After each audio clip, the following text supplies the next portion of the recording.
Good afternoon, my dear students. I am teaching class 12th, chapter number 6, molecular basis of inheritance. In the previous lecture, we have studied about gene expression and gene regulation. So, operons are present only in prokaryotes. So, gene regulation we have studied at various level, at transcriptional level, at processing level, at translational level. So, these were several levels in the eukaryotes. Now, we will be studying about the lac operon.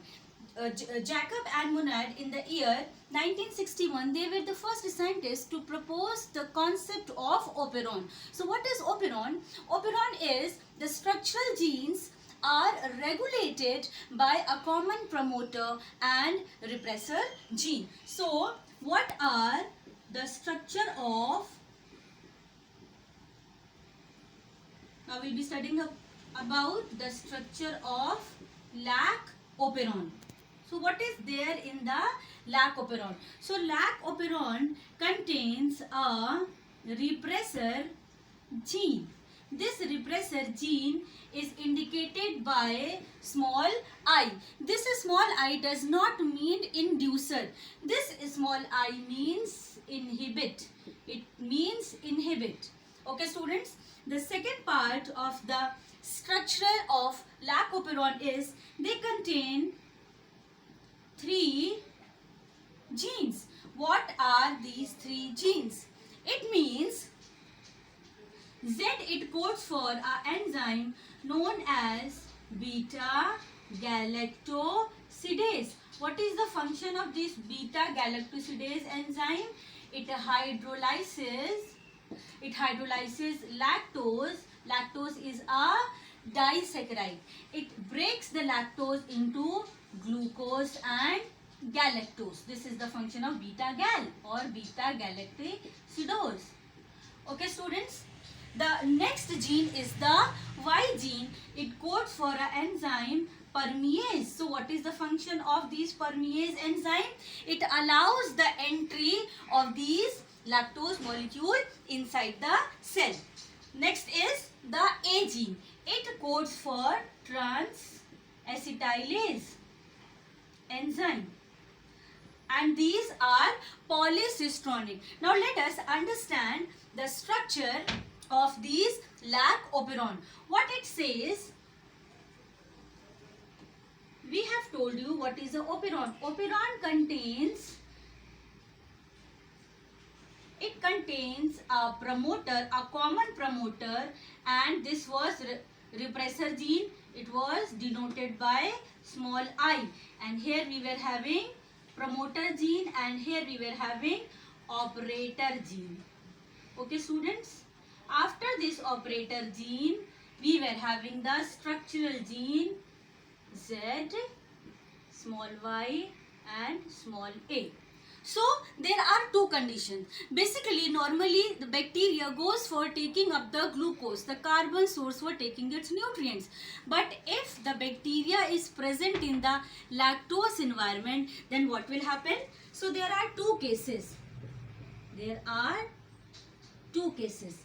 Suppose the first case shows in the absence of inducer. In the absence of inducer, and here what is the inducer molecule? The inducer molecule is lactose or allolactose. So if lactose is not there, then what will happen? This I gene will produce repressor mRNA. This will produce repressor mRNA. Then this repressor RNA will form a repressor molecule. This will be the repressor molecule. Repressor molecule. So this repressor molecule now will bind to the operator gene. This will bind to the operator gene, and it will not allow RNA polymerase to go for the transcription. So this repressor molecule will block the further transcription. So this will be the switching off of the operon. That means no transcription will take place. If no transcription will take place, then these genes will not code for their respective enzymes. So this was the first case. Now, in the presence of inducer, what will happen? I am drawing it here.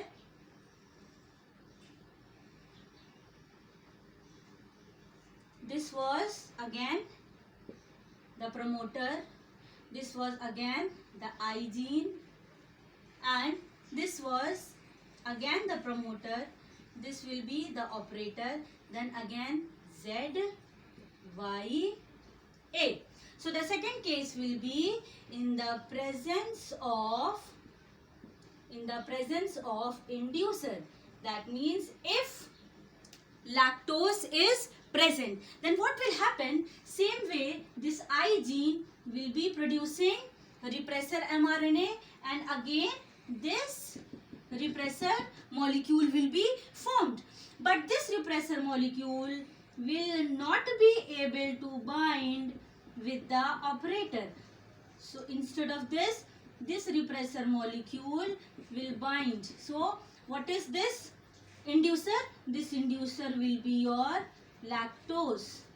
This will be your inducer. Okay, students. Then what will happen? Then polycistronic mRNA will be formed, and this mRNA will respectively form beta galactosidase, permease, and trans-acetylase. So this was all about lactoperon. Both these conditions are important. In the absence of lactose, what will happen? The lactoperon will be switched off. But in the presence of inducer, what will happen? In the presence of lactose, what will happen? It will be in a switch on mode. Then what will happen? All these enzymes will be made. So students, this lactoperon is very, very important. They can ask you the diagram, okay? They can ask you what the ZYA denotes, what they do, what are the functions. So please practice this, learn this thoroughly, and stay at home, and please, okay, study. Thanks.